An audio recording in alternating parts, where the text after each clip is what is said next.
Bonjour à toutes et à tous, soyez les bienvenus, content de vous retrouver. Nous sommes en compagnie aujourd'hui de la tribu K avec Kémy Seba. Kémy Seba, bonjour. Bonjour à vous. Comment vas-tu? On se tutoie donc. On se tutoie, on se tutoie. Nous ici on a pour habitude de se tutoyer. D'accord. On laisse les vous à la maison. Voilà, pour les autres. Kémy, la tribu K, c'est quoi? C'est une religion, c'est un mouvement, c'est une secte, comment on peut qualifier ça? À partir du moment où on part du principe que la logique de tribu est énoncée, on commence par une logique de famille. C'est-à-dire que la tribu K, c'est une famille ayant à un moment donné des valeurs communes, ayant une philosophie commune, une philosophie de vie, une philosophie de lutte, par rapport à l'environnement hostile dans lequel on est installé. Mais ça va même aller plus loin que ça. La tribu K, à la base, c'est une organisation, un ordre, qui s'est fixé pour seul et unique but de faire en sorte de répondre aux aspirations d'un peuple qui, dans une logique de souffrance, avait oublié son patrimoine spirituel, culturel, philosophique aussi. On dit toujours qu'un arbre sans racine ne tient pas. Par conséquent, un être humain qui ne connaît pas son histoire, qui n'a pas son socle civilisationnel, spirituel, culturel, ne peut exister. C'est dans ce sens-là que la tribu K a vu le jour, nous permettre de nous relier, de nous reconnecter à notre patrimoine ancestral pour être en face dans ce système qui, à bien des égards, contrairement à ce que beaucoup voudraient nous faire croire, est hostile vis-à-vis des Noirs. Voilà la réalité. Depuis quand existe la tribu K?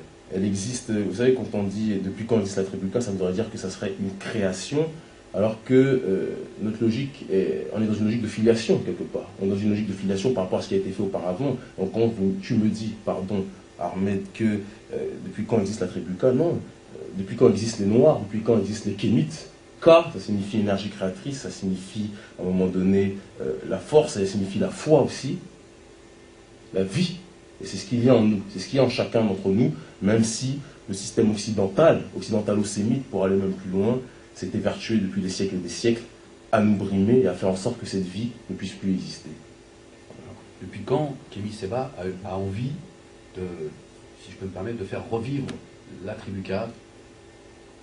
Depuis 2004. 2004. Depuis 2004. Sachant qu'auparavant, il y avait le parti Kémite.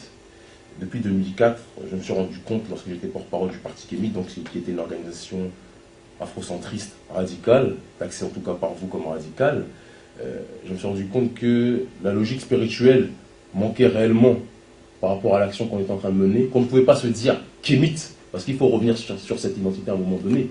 Kémite, c'est le véritable nom de notre peuple. On ne parle pas d'une logique de noir, nègre, black, cache-louche, ou je ne sais trop quoi. Ça, ce sont les appellations des autres à notre égard. C'est quoi la racine du mot Kémite? Kémite vient de la racine, étymologiquement parlant, de la racine Kem, qui signifie noir. C'était le nom par lequel s'appelaient nos ancêtres dans le pays que vous appelez Égypte, dont le véritable nom était Kémet, la terre des Noirs. Et Kémite, c'était donc les habitants de cette nation. Et vous vous rendez compte que c'est la même chose. Hein.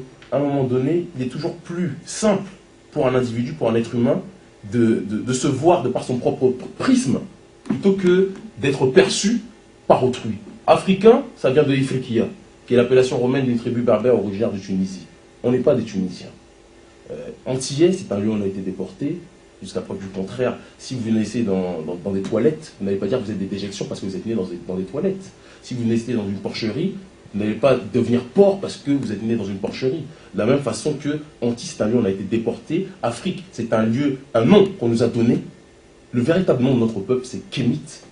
Et c'est sur ce terrain-là, à un moment donné, qu'on doit plus que jamais travailler. Être propre sur soi, propre selon sa vision, pour par la suite être, j'ai envie de dire, vu, regardé et accepté par autrui. Il n'y a que comme ça qu'on avance. Alors, je t'ai entendu dire qu'il fallait que la communauté noire réapprenne à s'aimer. Pourquoi est-ce que tu penses que la communauté noire ne s'aime pas? Moi, je vais être clair, je vais être rapide.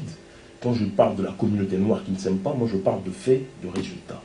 Quand un peuple se fait marcher dessus depuis plus de 5 siècles, comme c'est le cas aujourd'hui, hein, quand la France, prétendu pays des droits de l'homme, et je le dis, j'espère que vous ne me couperez pas au montage, qui n'est rien d'autre que le pays des droits de l'homme blanc, hein, se permet aux Antilles, 85% de la population est noire. À la tête pourtant de ces Antilles, ceux qui marchent sur mon peuple sont des békés, descendants d'esclavagistes, des Libanais, comme Karam, on aura l'occasion d'y revenir aussi, enfin les esclavagistes modernes en quelque sorte, et l'humiliation est quotidienne dans ce pays. On a tout fait pour nous brimer, pour nous opprimer, On a tout fait pour nous assassiner spirituellement, psychologiquement. Et quand je dis que notre peuple ne s'aime pas, c'est qu'un peuple, lorsqu'il s'aime, il ne cherche pas à être aimé par autrui. Il cherche d'abord, à un moment donné, à être accepté par lui-même. Et c'est ça notre force. On n'est pas dans une logique d'intégration. C'est ça la force d'Afribuka. On ne peut pas parler d'intégration face à quelqu'un qui ne nous aime pas.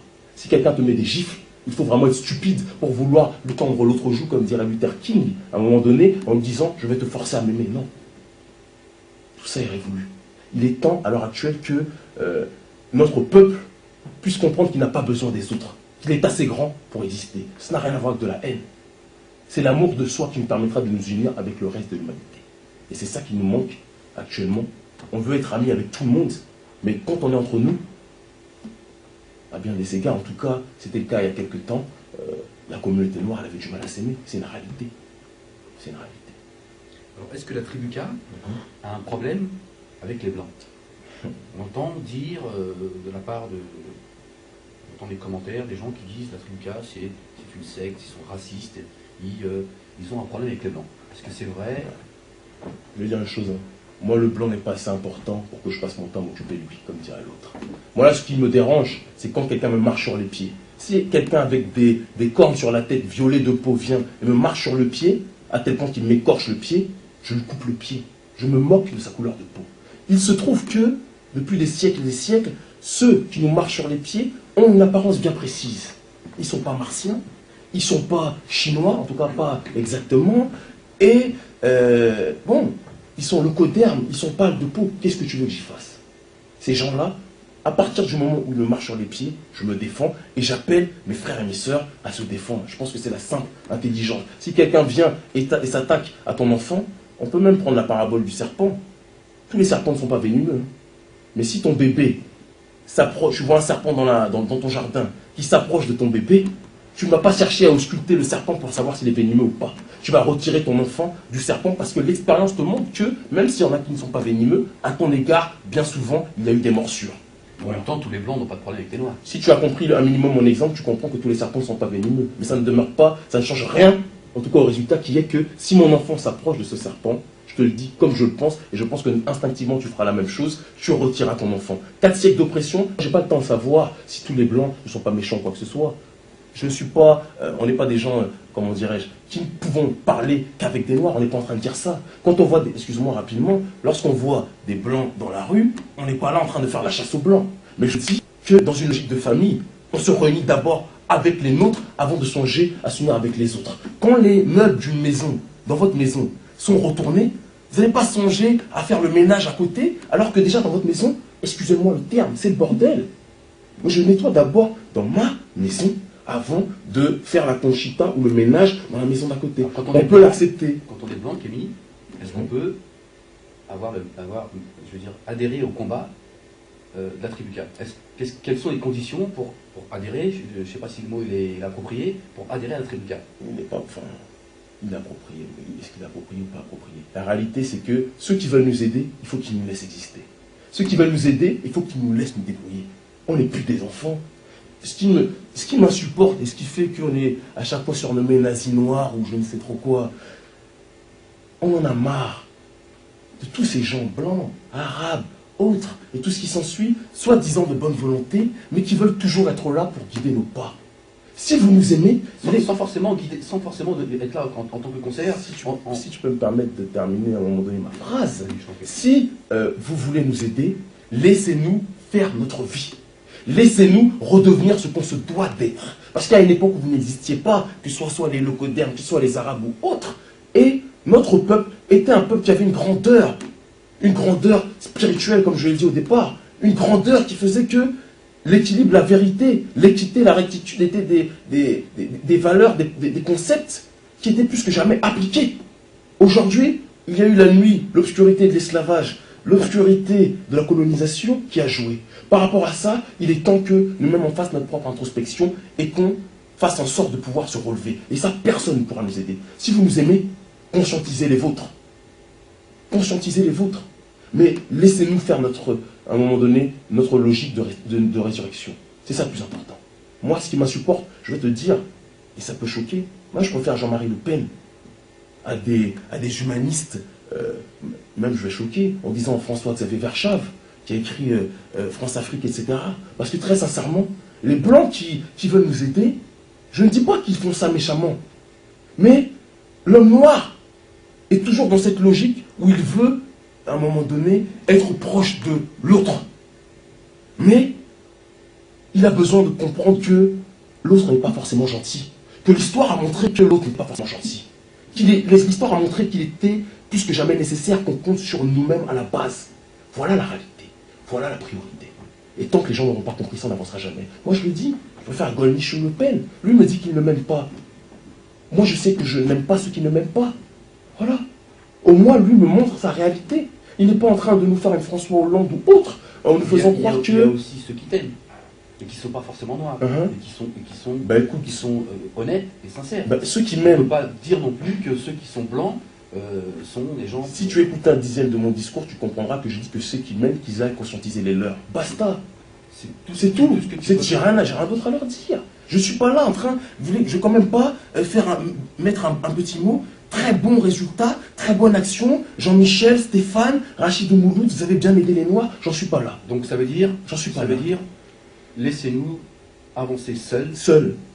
On n'est pas des enfants. C'est pas moi que vous allez entendre parler du discours à la Mandela ou à la Luther King, où j'ai fait un rêve, où je marcherais, on serait tous autour de la table, en train de partager du pain, etc., avec des Blancs, des Arabes, des Chinois. Non.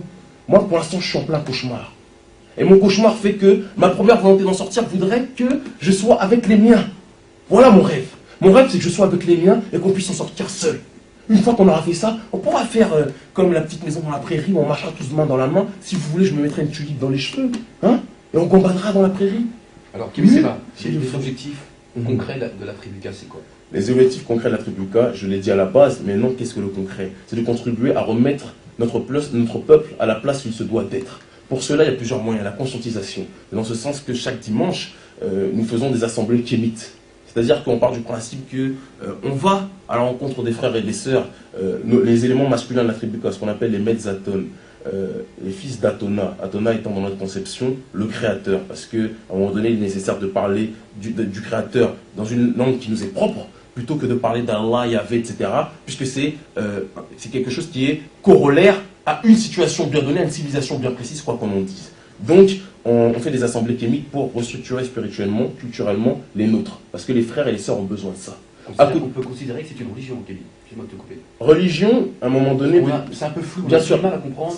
Pourtant, c'est simple. Religion vient du terme religiare, à un moment donné, qui part de la logique de relier. Nous parlons d'esprit, de spiritualité. La religion, c'est un concept bien précis. Il y a l'islam, le judaïsme, le christianisme. Nous sommes dans une logique philosophique culturelle. Voilà. L'islam a sa mosquée, le judaïsme a sa synagogue, le christianisme a ses églises. La Tribuca a ses assemblées kémites, voilà. D'accord. Voilà. Si tu veux vraiment absolument... C'est pour imager, parce que rattacher parce qu'on a besoin d'images pour comprendre un peu exactement... Je comprends que ce soit nouveau, hein, parce que on a tellement été habitué à entendre des Noirs parler de Banania, parler de Zouklov, ou de couper décalé, hein, ou de faire de la saga Africa, que lorsqu'on entend des gens à un moment donné qui te parlent de spiritualité, des Noirs, comme vous les appelez, Kémy, de leur vraiment parler de spiritualité, ça choque, ça dérange. Donc je comprends à un moment donné le décalage horaire, je vais essayer de m'adapter. Mais excusez-nous d'être trop en avance sur beaucoup de gens aussi. Donc je continue par rapport à cette logique d'action. À côté de ça, il y a ce qu'on appelle l'école d'or, une école que l'on effectue pour les petits frères et sœurs, que vous appelez noirs, que nous appelons kémites. Donc, parce qu'on part du principe que dans un système éducatif occidental, jamais la place de l'homme et de la femme kémite seront mis à leur juste valeur. C'est une réalité. On ne va pas scier un banc sur lequel on est assis. Je ne leur en veux pas. Je ne veux même pas aux blancs. C'est pas moi que vous allez entendre dire, c'est pas un truc que vous allez entendre dire, on veut dans les manuels scolaires la place pour l'esclavage, etc. Non. Parce que qu'ils changent ou qu'ils ne changent pas, peu m'importe. Ces gens-là savent la réalité. Mais ils ne la diront jamais. Parce que s'ils disent la vérité par rapport à nous, ils seront obligés de briser le banc sur lequel ils sont assis. Et je ne veux pas changer de blanc. Je l'ai dit. Ce que je veux, c'est changer les miens. Et c'est en ce sens-là que ce que vous appelez du communautarisme, du sectarisme, etc., oui, c'est de la séparation entre vous allez dire que c'est très manichéen ce que je dis, mais entre le bien et le mal, entre l'obscurité et la lumière, entre des gens qui essayent de redonner de la dignité aux leurs et d'autres qui veulent nous étouffer. Là, on ne parle pas de généralité. Quand je parle d'autres, je n'ai pas dit de tous ces gens-là, tous ces blancs, de tous ces arabes. Se reconnaissent ceux qui doivent se reconnaître. Mais il est temps que nous soyons entre nous pour pouvoir à un moment donné nous développer. Il y a comme ça qu'on avancera. Je ne crois pas à ces histoires du métissage. Je crois que ce sont des contes pour enfants qu'on nous donne. Il y a beaucoup d'enfants aujourd'hui. J'espère que demain, ils verront la réalité. J'espère véritablement qu'ils verront la réalité qui est que là, on guerre d'abord entre nous avant de changer sur la voix. Et je dis, c'est tout. Tu vois pas des mots qui sont assez violents. C'est violent pour les oreilles qui sont chastes. J'ai le sentiment d'être en guerre. J'ai le sentiment. Combien de personnes qui ont brûlé dans les immeubles, c'est peut-être un hasard. Plus de 4 siècles d'oppression, d'esclavage. Je dis plus parce que ça continue aujourd'hui sous d'autres formes. C'est peut-être un hasard. 85%, comme je dis, de la population, voire plus, hein, aux Antilles et ailleurs. Notre peuple est majoritaire, numériquement parlant, mais en termes de richesse, c'est pas nous qui contrôlons. Mais c'est un hasard. Nous faisons considérer nos mères, nos pères se font maltraiter, se font traiter comme des clébards, comme des chiens, hein, comme des sous-hommes. Mais c'est peut-être un hasard. Là, toi, tu parles, ou d'autres parleraient peut-être de hasard, ou parleraient peut-être de malchance. Moi, je parle d'oppression. Je ne parle pas de discrimination. La discrimination et l'oppression sont deux concepts bien distincts. La discrimination, c'est quand tu choisis quelqu'un par rapport à un autre, et tant que ça ne l'étouffe pas, c'est comme la logique de discrimination par rapport à une boîte de nuit ou un restaurant. Si quelqu'un ne veut pas que je rentre à tel ou tel restaurant, moi je ne suis pas un clébard, je ne veux pas aller lécher la porte comme d'autres le font pour avoir leur place, par exemple à la télé ou ailleurs, ça ne m'intéresse pas. Mais je dis par contre que lorsqu'on m'étouffe mes enfants, mes frères, mes sœurs, là ça commence à me déranger. Et là je parle. Et si il y en a qui ça gêne, à la limite, comme dirait l'autre, s'ils n'aiment pas ce qu'on dit, bon, ils n'ont qu'à se mettre des boules de pièces. On n'est pas les seuls à parler. Il y en a d'autres qui disent qu'ils aimeraient bien marcher main dans la main avec tout le monde. Ce n'est pas ces choses-là qui manquent. Il y a plein de noirs qui aiment bien être avec tout le monde. Ce n'est pas forcément mon cas. J'aime bien être avec ma famille en priorité avant de songer à vouloir être avec d'autres. Et ça, c'est pas du racisme. Alors, Kémy Séba, on aimerait comprendre aussi, il y a eu, concernant la communauté juive, il y a eu, concernant l'affaire Fofana, d'ailleurs, tu as pris position. Ouais. Si tu peux nous expliquer un peu pourquoi est-ce que tu as pris position par rapport à Fofana. Et on a entendu dire, et vu aussi, je crois que c'était sur la 3, si ma mémoire est bonne, qu'il y avait la Tribuca qui avait mis des papiers qui menaçaient la communauté juive. Alors moi je vais répondre d'un postulat qui est simple. Moi lorsqu'il y a un noir, c'est dans cette logique que nous avons soutenu Dieudonné, même si on n'est pas d'accord sur tout. Avec Dieudonné, quand Dieudonné parle d'intégration, l'intégration n'est pas mon concept et ne le sera jamais. Il faut que ce soit clair. Maintenant, quand un frère se fait attaquer, moi je suis là, et la Tribuca est là pour le danger à le défendre.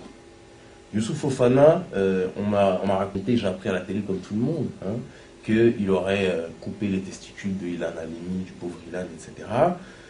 Paix à son âme, comme diraient les autres. Moi, preuve qu'il a été le commanditaire principal de ce, entre guillemets, crime, et si tant est que ce soit le cas, il a le droit d'avoir un procès équitable comme tout le monde. Voilà quel était le message que j'ai rédigé, et que j'ai envoyé à toutes les organisations juives et associées, parce que c'est un gros conglomérat. La réalité, c'est que ce qui est dommageable, c'est qu'on a été les seuls, à un moment donné, à prendre position ouvertement pour que Fofana ait un procès équitable. C'est une honte, je le dis. Tous les noirs qui viennent te parler de communauté noire, de défense du peuple noir, le gars n'est même pas encore jugé, que tout le monde est là, il tire à boulet rouge. Tu trouves ça normal? Moi pas. Et c'est dans ce sens-là que nous nous sommes exprimés et que nous avons dit, parce que j'avais entendu quand même à des manifestations en mémoire d'Ilan Halimi, mort à Ilan, sale nègre, les juifs auront ta peau. Moi quand j'entends sale nègre, ça me fait pas plaisir. Et je le dis, et j'ai menacé ces gens. J'ai menacé ces gens qui menacent les miens. Parce que moi j'ai pas besoin. Quand tu dis ces gens, c'est qui?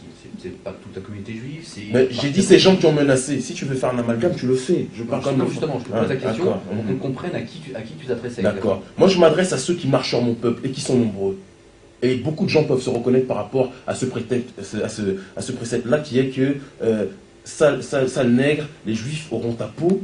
Ceux qui ont dit ça, moi je les menace. Moi je les menace et je leur dis que si vous touchez à un seul cheveu, même s'il n'en a d'ailleurs pas beaucoup, de Youssouf Fofana, on s'occupera des papillotes de vos rabbins, je l'ai dit. J'ai été arrêté pour ça. C'est dans d'autres pays, hein, quand le leader d'une organisation dit ça, normalement il ne devrait même pas être le seul, d'autres l'auraient dit, et il n'y aurait pas eu ce qui s'est passé. Mais comme à un moment donné, on est dans un désert, on part dans un désert, bon, l'ennemi vient et essaie de nous attaquer, mais je le dis encore une fois, ça ne me dérange pas. moi je suis prêt à faire toutes les heures de prison possibles si on m'assure que ça donnera la libération et la reconstruction de mon peuple. C'est la seule chose que je veux. Il y a des gens qui sont prêts pour leur peuple, à condition que les nôtres soient prêts à s'aimer aussi. Parce que tant qu'ils ne s'aimeront pas, on ne pourra pas faire autre chose. Voilà la réalité. Et Youssouf Fofana, je le dis, je le répète, je ne suis même pas en train de parler de son crime. À la limite, je vais peut-être choquer, mais son crime ne m'intéresse, ne me concerne pas. Ça ne me concerne pas. Par contre, si tu veux qu'on parle du crime de juifs à l'encontre des noirs, il y en a un paquet. Et l'encyclopédie ne serait pas assez lourde pour les citer. Hein? Donc, on peut même aller loin spirituellement, religieusement, culturellement parlant. La malédiction de Cham dans la Torah, qui a entraîné l'esclavage, la colonisation, c'est pas mon père qui l'a inventé. Donc, ceux qui sont aptes à donner des leçons vis-à-vis des autres, c'est sûrement pas ces gens-là vis-à-vis de nous.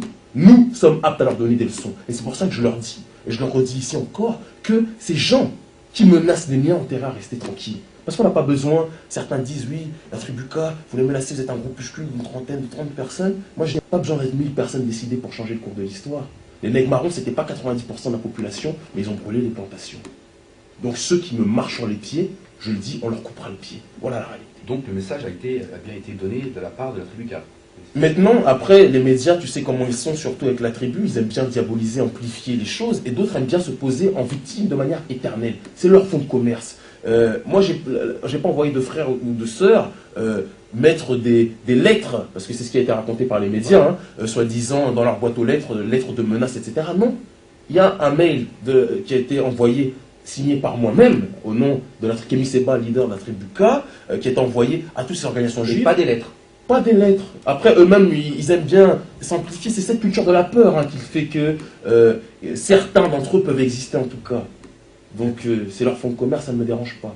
D'accord, il fallait éclaircir un petit peu ce point. Il n'y a pas de problème. Voilà. Tu parlais d'intégration. Pourquoi est-ce que tu as un problème avec l'intégration? Alors, penses-tu déjà que les Noirs dans ce pays ne sont pas intégrés? Ou doivent-ils s'intégrer? En tout cas, l'intégration dans un pays qui... C'est pareil, hein, tu sais. S'il y a quelqu'un qui te déteste, qui te met des coups, que tu veux coucher avec lui, c'est que t'es con. Excuse-moi le terme. T'es con, t'es bête. La personne qui te frappe depuis des années, des siècles et des siècles, et toi tu veux l'aimer, tu es stupide.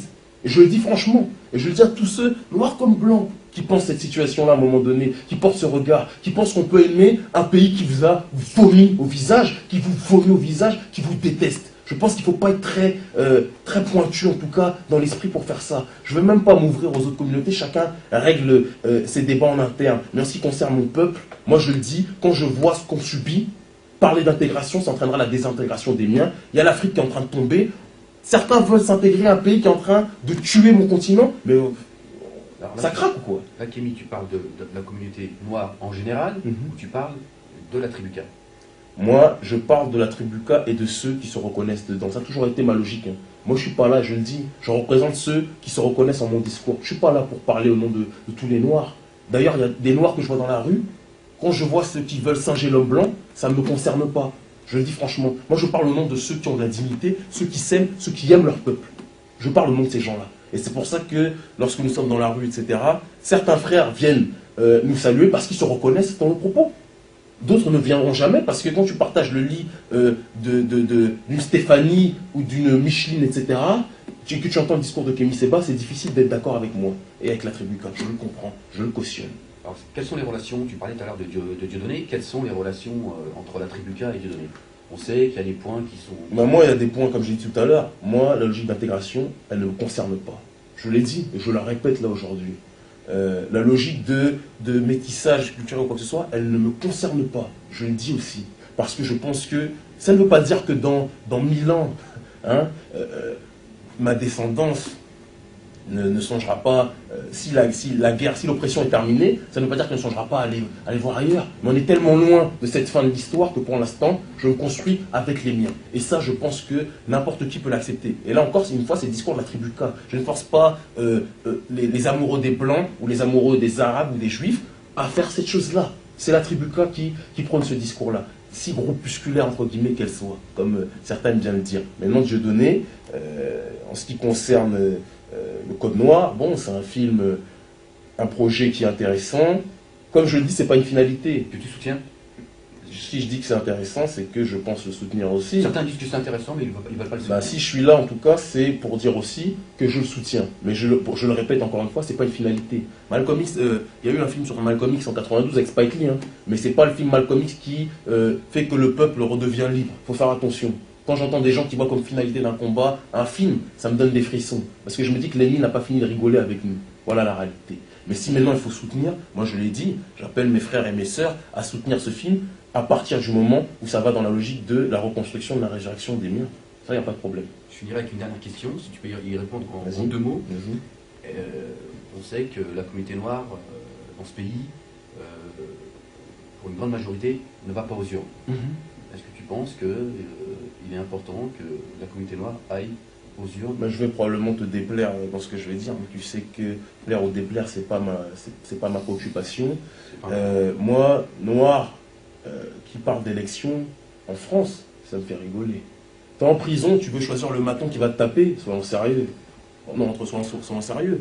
Tu es en prison, quelqu'un te gifle, quelqu'un te tabasse, et tu vas faire les élections, oui, je veux un autre maton, qui sera peut-être un peu moins, mais il va toujours te mettre des coups. Donc moi, le maton reste le maton, il ne me concerne pas. Et à la limite, des gens qui me crachent au visage, moi je leur dis, les Chinois, ils n'ont pas besoin de parler d'élection. Ils se réunissent entre eux, ils font ce qu'ils ont à faire. Pour une fois, prenons exemple sur les Chinois. Et j'aimerais bien terminer sur une logique par rapport à Karam, parce que tu ne m'as pas posé de questions. On en revient à là aussi. Patrick Karam, qui est donc un blanc, hein, on peut le dire, un locoderme, ami de Sarko, président d'une association, ça représente un peu la logique de l'esclavagiste moderne, d'accord? Il présente une organisation où il y a beaucoup de noirs, mais c'est toujours le blanc qui est devant, qui a la tête de nos structures et qui dit ce qu'il a envie de dire. Moi je le dis, je le répète, que ces gens-là, qui justement font cette politique, me donnent envie de vomir. Et je leur dis là, il y a un procès le 25 avril, à 13h30 au tribunal de grande instance. Ceux qui se reconnaissent en notre discours seront là, tribunal de grande instance 13h30, le mardi 25 avril. Moi je dis que ces gens-là, moi ils me donnent envie de vomir, et je les combattrai toute ma vie. La seule chose que je veux, que la tribu K veut, c'est que notre peuple apprenne à s'aimer avant d'aimer autrui. Et pour s'aimer, il faut se connaître soi-même. Pour s'aimer, il faut se connaître culturellement aussi. Il faut se connaître spirituellement. Il n'y a que comme ça qu'on pourra avancer. Et là, ce jour-là, on pourra être apte à discuter avec n'importe qui. Voilà la réalité. En tout cas, merci à toi. C'est moi qui te remercie. J'espère que tu n'auras pas trop d'ennuis pour cette vidéo. Non, hein, d'accord. Je crois qu'on est dans un pays où on rabâche la liberté d'expression. Tu ne fais que t'exprimer. Donc, on mettra intégralement tout ce que je te remercie beaucoup. Et à très bientôt.